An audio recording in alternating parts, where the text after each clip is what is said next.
The Generals of the Yang Family, Chapter 49.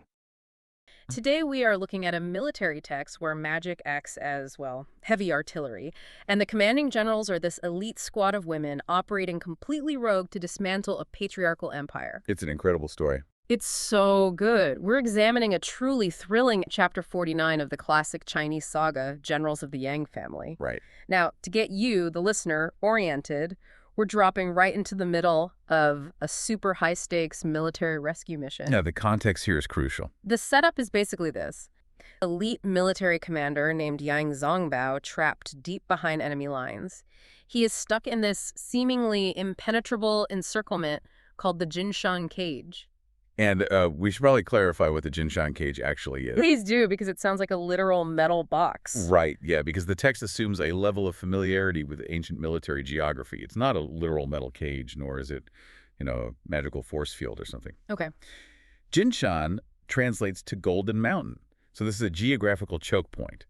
The Western Fan Army has basically lured Yang Zongbao into a specific valley or mountainous depression. Oh. And then they've essentially just walled off the exits and fortified the high ground. It's a tactical starvation siege. So they don't even have to fight him. Exactly. They don't need to fight him directly. They just need to wait until his supplies run out and he starves. Man, okay, that makes perfect sense. So Zongbao is trapped in this valley, completely cut off. This elite cadre of female generals has organized their own military force to go get him. Yeah, it's a family rescue mission, but on a massive military scale. Right. These are the matriarchs, the wives, the sisters, and the daughters of the Yang family. And they have marched deep into Western Fan territory to save their relative. Which is a huge deal. Totally. But before we get into the actual clash, we really need to understand who they're fighting. So who exactly are the Western Fan? Well, in the context of this saga, historically, the Song dynasty, which ruled from the late 10th to the late 13th century, was constantly under pressure from these powerful northern and western nomadic and semi-nomadic empires. Like who? Like the Kitana Liao dynasty or the Tangut Western Xia. Got it. So when the text refers to the Western Fan, you should really picture a formidable, heavily militarized state. They have a massive army, incredibly strong cavalry, and a distinctly different cultural and magical paradigm than the Song forces. So they aren't just a ragtag group of barbarians? No, not at all. They're a peer-level military superpower. So let's unpack this opening engagement because it really sets the tone for everything that follows. The Song dynasty forces, led entirely by these Yang family women, arrive at the front lines. Right. And they're immediately met by the Western Fan Army.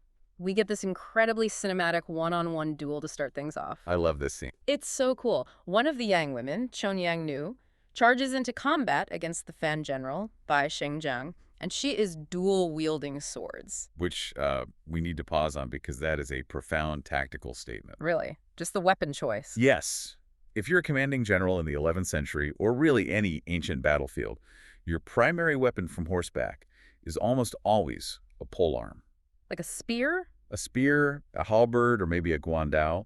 You want reach, and you want to utilize the momentum of your horse. Bai Shengjiang is undoubtedly using a long weapon. So Cheng Yang-nu choosing dual swords, it's a very high-risk, high-reward fighting style. Wait, how does that even work practically? I mean, if I have two short swords and you have a 10-foot spear, don't you just poke me before I can even get close? Precisely. Yeah. Which is why it requires terrifying speed and agility to pull off. Right. To win with dual sword against a polearm, you have to deliberately enter the enemy's kill zone. Yikes. Yeah, you have to deflect the spear point, step inside their reach, and get uncomfortably close. Oh, Because once you're inside the guard of a polearm, the longer weapon becomes useless. It's just too unwieldy to block close-quarter strikes. because the blade is way past you at that point. Exactly.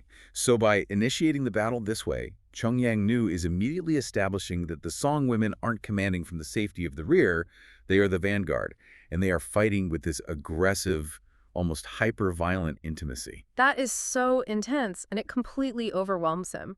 After just a few clashes, Bai Shengjiang realizes he's severely outmatched. He panics. He does. His strength fails, he panics, and he turns his horse to flee.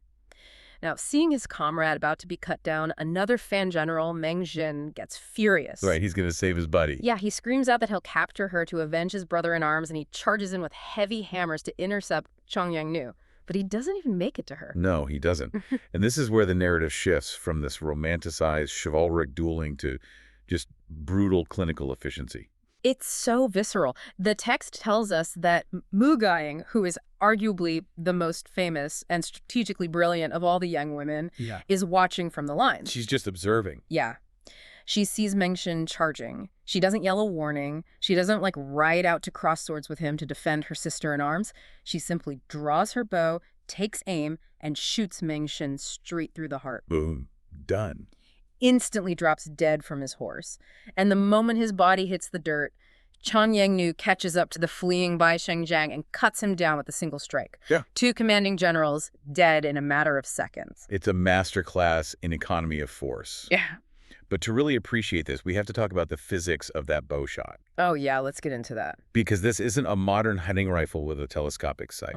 This is a traditional recurve or composite bow to punch an arrow straight through a commanding general's chest armor. Which would be pretty thick, right? Yeah. Very thick. It would likely be heavy lamellar armor made of thick leather or even iron plates. To penetrate that requires immense draw weight. We're talking easily over 100 pounds of pull. Wow. That requires tremendous upper body strength and back muscle. And she's doing it accurately from a distance while the target is moving on horseback. Exactly. It's an incredible physical feat. Yeah. But honestly, the physical feat is secondary to the psychological warfare happening here. How so? Think about the cognitive dissonance this causes for the Fan army. You're a soldier in this deeply patriarchal Western Fan empire. You've been told you are fighting the mighty Song dynasty, but the grand imperial armies never even showed up. Right. Instead, a group of women has ridden out to meet you. The underlying assumption among the rank-and-file soldiers would undoubtedly be that this is a joke. They think it's an easy victory. Right, they probably thought they'd wrap this up by lunch. Then, within 60 seconds of the battle starting, your vanguard general is fleeing in terror from a woman with short swords. Your backup general is dropped with a single arrow from across the battlefield, and the fleeing general is executed. The mental whiplash is staggering. It really is. The Fan army doesn't just lose this skirmish, they break mentally. The text states, half the troops are killed in the rout, and the rest just throw away their weapons and armor to flee. The third prince of the Fan army is absolutely astounded. Wait, I want to go back to the arrow for a second. She didn't even duel him. She just sniped him from across the field. Right. That's incredibly cold-blooded for a chivalric saga, isn't it? Usually generals politely announce their names and cross weapons for 50 rounds or whatever. It almost feels like a deliberate message that they aren't playing by the men's rules. It is entirely deliberate. That sniper shot strips away the ego of the battlefield. It reduces the enemy general from a proud, honorable warrior to a mere target. Wow. A mere target. Yeah. Mugaing establishes herself as a commander with supreme battlefield awareness. She isn't caught up in the bloodlust of the melee. She is observing the entire board, identifying the threat, and neutralizing it with maximum efficiency. He says, we are not here for glory or chivalry. We are here to eradicate you and rescue our family. That is terrifying and awesome. And because the Fan army is so thoroughly dominated in the physical realm, they are driven to sheer desperation. They have no other choice. Right. They realize they cannot win a conventional sword and spear fight against the Yang women. So what happens when conventional weapons fail? You escalate. We bring out the big guns. Exactly. This is where the text takes a massive left turn into the supernatural, moving from traditional tactics to the dark arts. This is a crucial transition, and we really have to view it through the lens of an arms race. An arms race. Yes, because the supernatural elements in this saga aren't introduced lightly, like everyday occurrences. They are treated as a weapon of last resort. So a Fan general named Xu Tianxin volunteers to go out with 20,000 elite troops. He rides out waving a halberd, talking a massive game. And one of the Song women, Gang Jinhua, rides out to meet him. Right. She curses him out, telling him to retreat before he stains her blade. They clash, and after just a few exchanges, Tianxin fakes a defeat. He turns his horse and runs away. We really need to pause here and examine the feigned retreat. Okay, let's do it. Because it is one of the most difficult conventional military tactics to execute without completely destroying your own army. Wait, why is it so hard? You just turn around and run, right? Yep. Like, hey guys, let's run away. No, if you just turn around and run, your soldiers will think they are actually losing, and panic will spread like a virus. Hmm. A true feigned retreat requires immense discipline and complex communication. Like what kind of communication? Drums, flags, gongs, signals to let your own troops know, hey, we're retreating, but keep your shield walls up, stay in formation, and prepare to turn back around on command. Oh, wow. So it's highly coordinated. Incredibly, historically, armies like the Mongols use this to devastating effect against European knights. You have to convince the enemy that you are genuinely breaking, drawing them out of their own formation. That makes sense. So Geng Jinhua takes the bait. She pursues him, probably thinking, hey, the last guy ran away too. These guys are just cowards. Exactly, she's overconfident. Right. She chases Tianjin deep into his army's formation, and once she is trapped, surrounded by his troops, Tianjin doesn't turn around to fight her. He starts chanting a spell. Which fundamentally changes the nature of the engagement. The imagery the text uses here is incredible. It says Tianjin mutters these demonic words, and suddenly, howling winds rip through the battlefield. The winds are so violent they are uprooting trees. It's apocalyptic. It is. The sun is completely blotted out, the sky goes pitch black, and then, from the half-light, countless demon lords or demonic figures armed with the blades descend from the sky, attacking the Song troops. It's absolute chaos. The Song army suffers a massive defeat with countless casualties. Now look at the mechanics of what just happened. If Tianjin had this overwhelming, apocalyptic, magical power at his disposal, why didn't he just use it at the start of the battle? Wait, yeah. If he has literal demons at his disposal, why does he care if she's out of formation? A demon falling from the sky doesn't care if you're standing in a shield wall or running across a field. Why not just nuke them from the moment they marched out of camp? That is the exact question we need to ask to understand how magic functions in this universe. What's fascinating here is that in this text, magic operates precisely like an advanced piece of artillery or a weapon of mass destruction. Okay. It isn't an omnipotent cheat code. It has parameters. It requires a strategic setup. Tianjin needed Geng Jinhua isolated from her main force, overextended, and geographically trapped within his own formation's perimeter before the spell could be effective. Ah, I see. Spells in this context seem to have an area of effect, like a kill box. Oh, so he has to get the target onto the literal X on the map before he can call in the airstrike. Exactly. The supernatural is bound by the rules of tactical warfare. It shows that even in a world with demons and spells, conventional military strategy is still the framework that dictates success or failure. Magic is just the payload, but conventional tactics like the feigned retreat are the delivery system. That is so fascinating. The magic is heavy ordnance, and he just dropped it right on her head. So the Song army is reeling. They've been hit by supernatural artillery. They've lost a huge number of troops, and they are forced to retreat. It's a terrible position to be in. Yeah. So the Song army has just been decimated by supernatural warfare. If conventional weapons fail, how does a commander prevent a total rout and formulate a counter strategy? Yeah. You hold a war council. Right. We go inside the Song camp into the command tent of Zufren. She is the matriarch leading this entire expedition. And her reaction here is a textbook example of crisis leadership. She is listening to the reports of this apocalyptic disaster, wind, darkness, demons slaughtering her troops. But she doesn't panic. She calmly listens and then identifies the threat as the Western demon partisans. She immediately categorizes the supernatural terror as just another enemy unit. Which is brilliant. And then she asks her generals, who dares to lead troops to meet this enemy? Notice her composure there. It's vital. A lesser commander would be drafting a letter of surrender or ordering a full retreat. For sure, I would be running. Right. But Zufren treats literal demons as a tactical problem that requires a specific countermeasure. She doesn't view it as the wrath of the gods. She views it as an enemy weapon system that needs to be jammed. So Lady Dufern steps up. She volunteers to go capture these demon partisans. And Mugiang, our sniper from the first skirmish, says she wants to ride out with her. A very strong team. Yeah. Zufren gives them 10,000 troops and says, if you can break this dark magic, your merit will last for 10,000 generations. The stakes are explicitly laid out, so they march out for the rematch. And Tianjin is waiting. He is, and he's gloating, trying to provoke another fight. Lady Du rides to the front, calling him a demon man and telling him not to run this time. Tianjin is incredibly arrogant here. He assumes the Song women are just walking into a slaughter. He laughs at her, saying, a defeated general still comes seeking death. Yeah. He is overly reliant on his superweapon at this point. He assumes the exact same trick will work twice. So they clash, they cross weapons a few times, and sure enough, Tianchen pulls the exact same feigned retreat. He draws Lady Du in. The same exact trap. He starts chanting, the sky goes dark, the violent winds whip up, and this time he summons exactly 49 black demonic lords, armed with sharp blades flying down from the pitch-black sky.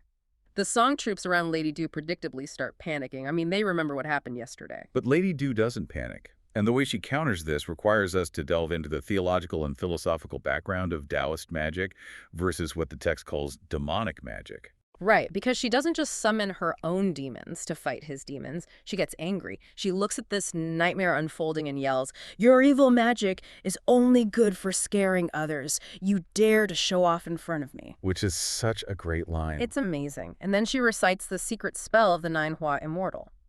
What exactly is happening here mechanically? What is this spell? So, in ancient Chinese philosophy, particularly within Taoist frameworks, you have the concepts of yin and yang. Okay, yeah, familiar with that. Right. So Tianshan's magic, the dark wind, the blotting out of the sun, the demons, is heavily aligned with extreme chaotic yin energy. It obscures, it disrupts the natural order, and it relies on terror. Okay. Lady Du, by invoking the Nine Hua Immortal spell, is calling upon divine, orthodox Taoist magic. This is pure, orderly yang energy. It is associated with light, fire, and the restoration of the natural cosmic balance. Oh. Let me see if I can translate this into a modern metaphor. Is it like active noise-canceling headphones? No, that's interesting. Yeah. How so? Well, the headphone mic picks up the chaotic sound wave of an airplane engine that's the dark wind magic, right? Okay. And instead of just building a thicker wall to block it, the headphone emits a precise counterfrequency. It plays a sound wave that is the exact mathematical inverse of the engine noise, and when the two waves collide, they completely flatten each other out, returning you to pure silence. That is a phenomenal analogy. Yes, exactly. Lady Du isn't just shielding her troops. She is emitting a counterfrequency of divine order to instantly flatten the chaotic wave of demonic magic. The text describes the result vividly. Yeah. Within a short moment, thunder cracks like the heavens are splitting open. Yeah. The entire space fills with massive fireballs dropping from the sky. These fireballs strike the 49 demons, incinerating them instantly. The noise is canceled. Totally canceled. The dark clouds are literally burned away, and the bright natural daylight is restored. The Song troops see the sky clear, their courage surges back, and they charge forward like a tidal wave. Because Tianshan's noise has been completely flattened, the environment has been returned to a neutral baseline. And without his magical advantage, his entire strategy collapses. He has no conventional backup plan. Which sets up one of the most satisfying ironic moments in the text. Tianshan realizes his magic is gone, he's panicking, he's looking for an escape route, about to turn his horse, but Mu Ying is there. Of course she is. And after all this cosmic, sky-shattering, elemental combat, she doesn't use a spell to finish him.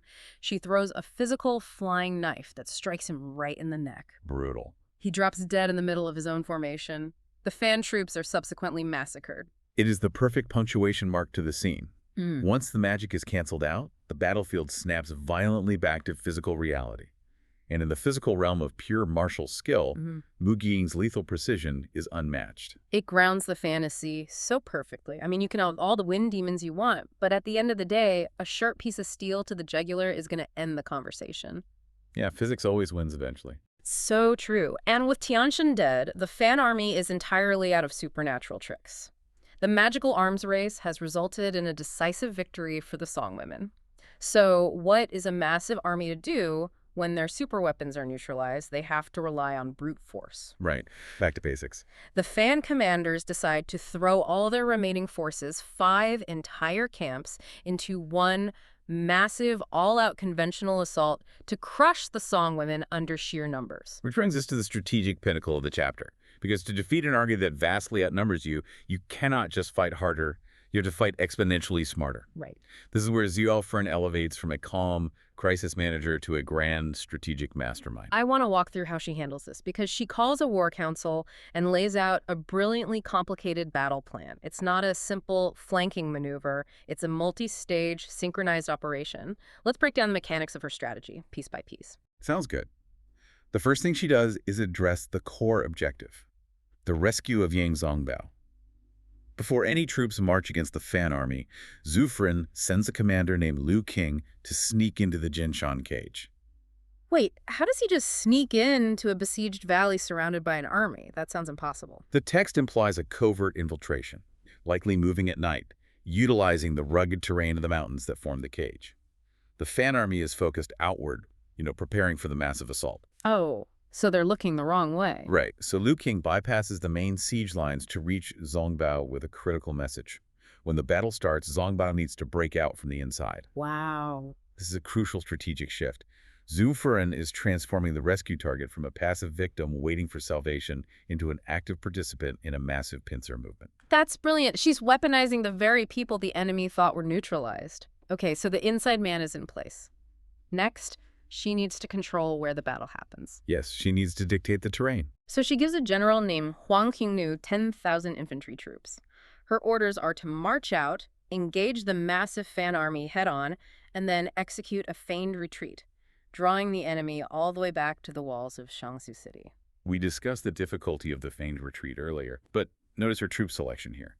She specifically chooses infantry for the bait, not cavalry. Yeah, I was wondering about that. Why infantry? Wouldn't cavalry be better so they can run away faster if things go wrong? That's exactly why she didn't use cavalry. Lovey. If cavalry runs away, the enemy might suspect a trap because cavalry is highly mobile, they can turn around quickly. But infantry moving on foot. Oh, it looks real. Exactly. If they break and run, it looks like a genuine, desperate panic. It is much more convincing bait to a pursuing cavalry force. It plays on the enemy's predatory instincts. They see slow-moving foot soldiers retreating, and bloodlust just takes over. Man, that's clever. Okay, so the bait is set, but drawing them to the city walls is only half the trap. While the enemy is chasing the infantry, Zhu Furen places Dong Yuwei and Zhu Longxiu in command of 5,000 cavalry. Right, the hidden force. They are ordered to hide completely out of sight outside the city walls. They are not to move, not to make a sound, until they hear a specific signal cannon fire from the city walls. This is a classic tactic, the hammer and the anvil. The city walls are the anvil, and the hidden cavalry will be the hammer. But she doesn't stop there. This is where it goes from a standard ambush to a masterclass in logistics destruction. Oh, this part is devastating. While the main Fan army is being lured toward the city, she gives Ma Sang 5,000 light cavalry equipped with fire-starting gear. Their mission is a covert sabotage run. They are to swing wide around the battlefield, completely bypass the fighting, and burn the enemy's now unguarded base camps to the ground. I mean, this is perhaps the most devastating part of the plan. You destroy their logistics, their food supplies, their tents, and their fallback positions while they are fully engaged on the front line. Because they left the camp empty to chase the bait. Right. You rob them of their physical sustenance and their psychological safety net simultaneously. It's brilliant. And finally, she keeps Lady Du in reserve with the rear army, acting as the magical and tactical safety net just in case the Fan army tries to pull another demonic rabbit out of a hat.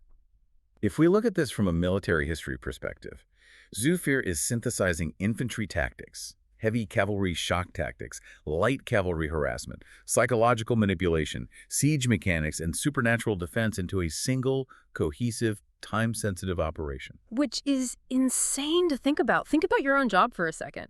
Think about how hard it is to get 5 people to join a Zoom call at the exact same time. Oh, it's impossible. Now imagine coordinating a multi-stage ambush, a covert infiltration, a sabotage mission, and a coordinated breakout without modern radios, without GPS, and without drones.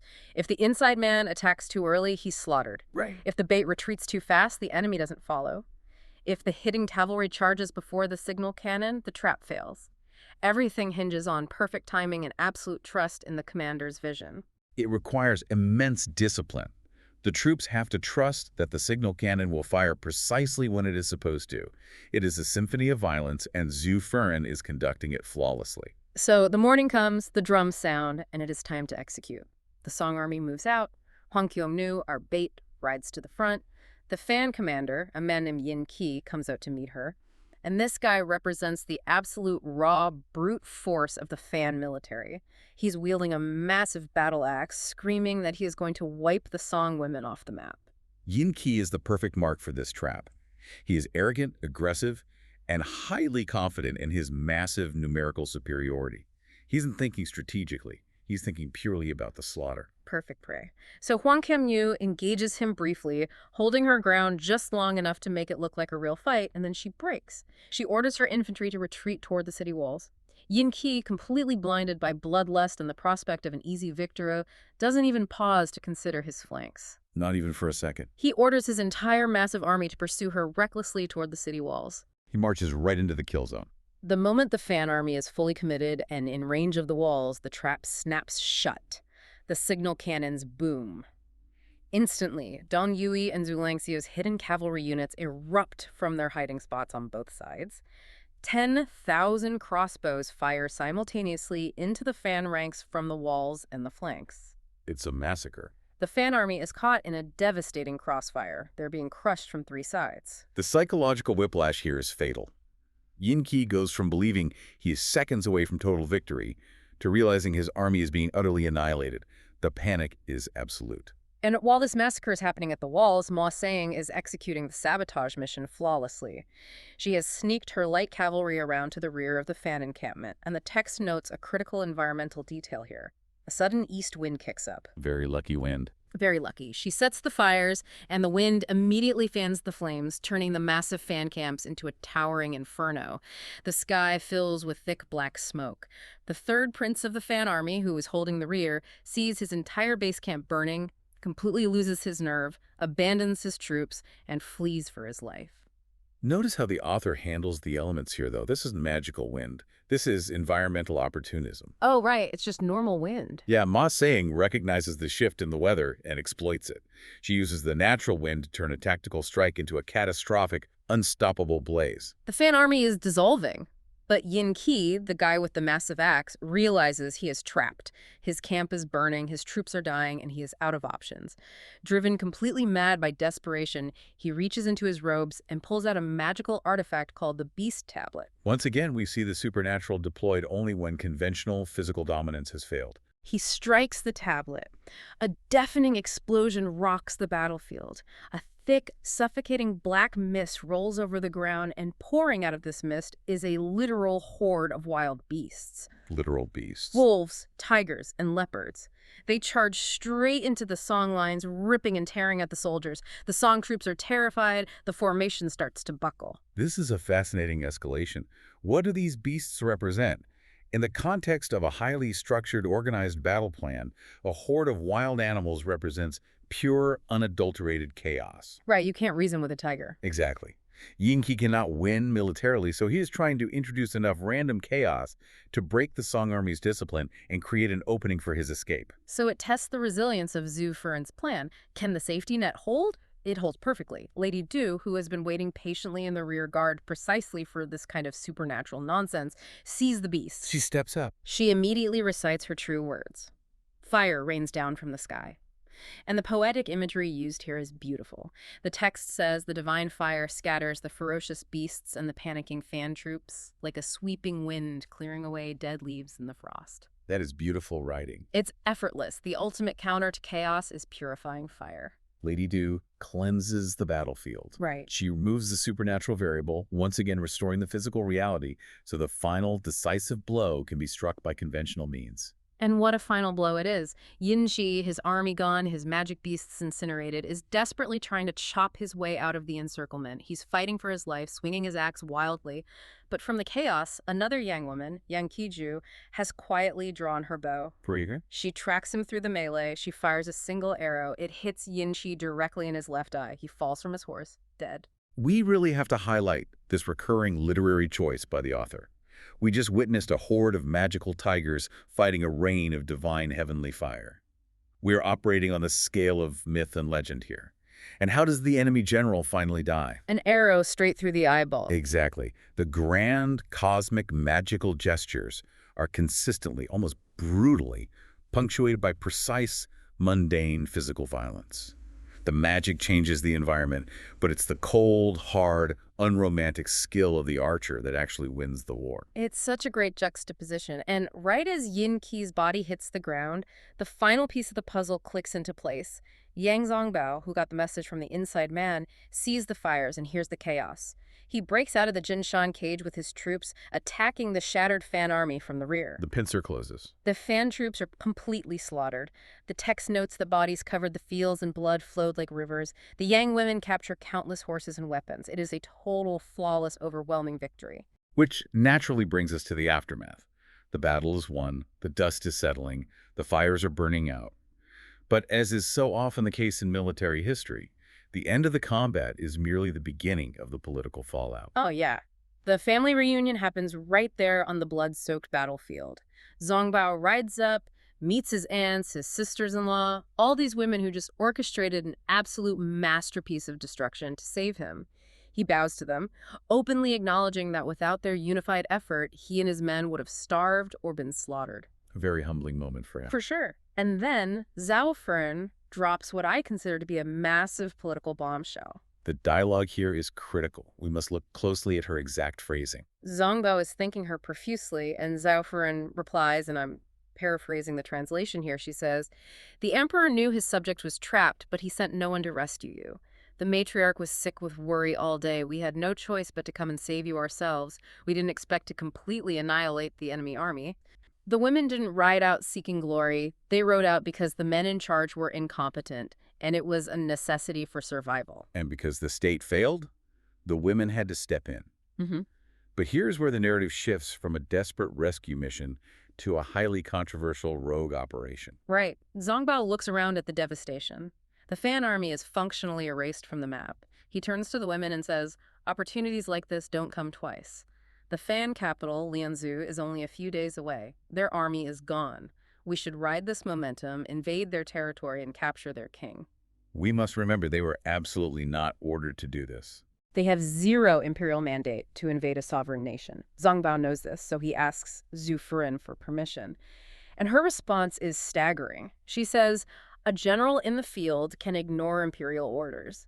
If it benefits the country, doing it is fine. That was my intention anyway." Let's unpack the massive geopolitical weight of that single sentence. Quote, "A general in the field can ignore imperial orders." It's crazy. In a highly autocratic patriarchal monarchy that borders on outright rebellion, it is treason adjacent. But she justifies it. She says if it benefits the country, she is deliberately separating the concept of the country, the people, the land, the safety of the borders from the concept of the emperor. That is the crucial distinction.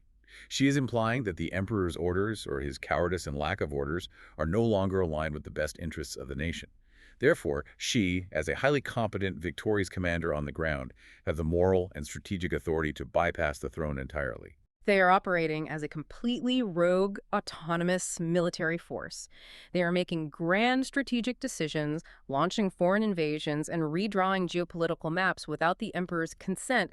It's unprecedented. It's a breathtaking assertion of female power and military independence in a society that traditionally allowed women neither of those things. And this rogue assertion of power sets up a brilliant thematic dynamic for the final act of this chapter. We shift perspectives to see the consequences of this march. Right. What is happening on the other side of this impending invasion? The Song army, riding high on this massive victory, marches straight to the Fan capital of Lianzhou and surrounds it 3 layers deep. The text notes that the siege is so tight not a single drop of water could leak out. A total blockade. Now, we go inside the city walls, into the throne room of the Fan king, Li Mu. He is having a catastrophic realization. The messengers have just arrived to tell him that his entire massive army has been wiped off the face of the earth by the Yang women. His greatest generals are dead, and he is deeply, deeply regretting that he didn't listen to his chancellor, a man named Qi, who presumably advised him against starting this foolish war in the first place. The atmosphere inside the Fan court is one of total, paralyzing panic. The king looks around at his surviving male ministers and generals, asking for a plan to break the siege. Chancellor Qi steps forward and basically says, "Our greatest, most ferocious generals are dead. Who among us dares to fight these women now?" And what's the response? There is complete silence. The patriarchal leadership of the Fan kingdom is utterly paralyzed by fear and incompetence. They have nothing left. The men have failed. And then we get this incredible twist. Out of the deafening silence, from behind a bead curtain in the back of the throne room, someone steps forward and volunteers to lead a new army to drive back the unstoppable Yang women. Such a great reveal. The king looks up, and it's his eldest daughter, Princess Jinhua. The symmetry here is just a brilliant piece of literary construction by the author. It's so poetic. She tells her terrified, incompetent father, "I have studied martial arts since I was a child. Do not diminish your own spirit. If I fight them, I have the strategy to break them." She demands 20,000 troops, and the desperate king, having literally no other options, gives them to her. The next day, she opens the city gates to face the Song army.